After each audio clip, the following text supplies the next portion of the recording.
Of dust of snow on the point. Question first है, ये जो स्ट्रिंग हमने पढ़ा है इसमें से क्वेश्चन पुट अप किए जा रहे हैं।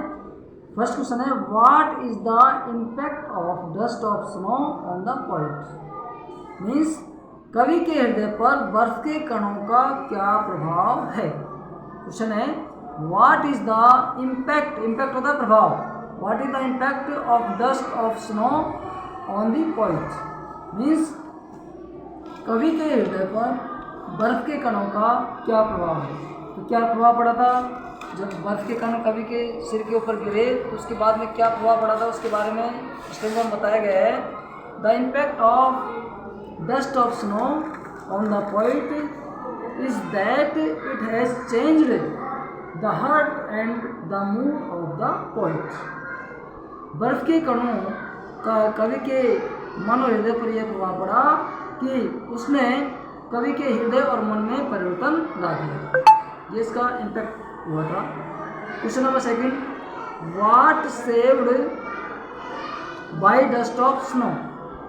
डस्ट ऑफ स्नो के द्वारा किसे बचाया गया था। सेकंड क्वेश्चन है, what saved by dust of snow. Dust of snow के द्वारा क्या बचाया गया था उसके बारे में बताना है हमें।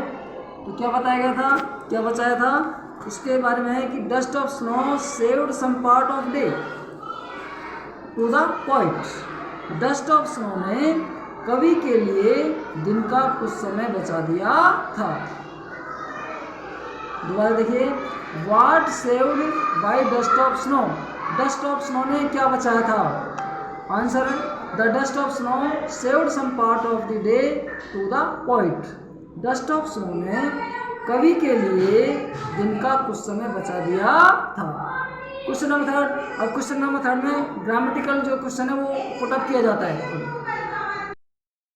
तो स्टूडेंट्स, थर्ड क्वेश्चन जो है ग्रामेटिकल पूछा जाता है पैसेज में से, या तो सिनोनिम्स पूछ लेते हैं या फिर अपोजिट पूछ लिया जाता है। ठीक है, एक क्वेश्चन ग्रामेटिकल पूछा जाता है आपसे। ठीक है, तो थर्ड क्वेश्चन है, find the opposite word of destroyed. ये जो आपका इन्वर्टेड कॉमास के अंदर जो वर्ड है इसका अपोजिट पूछा गया है, डिस्ट्रॉयड। डिस्ट्रॉयड मीन्स होता है नष्ट करना।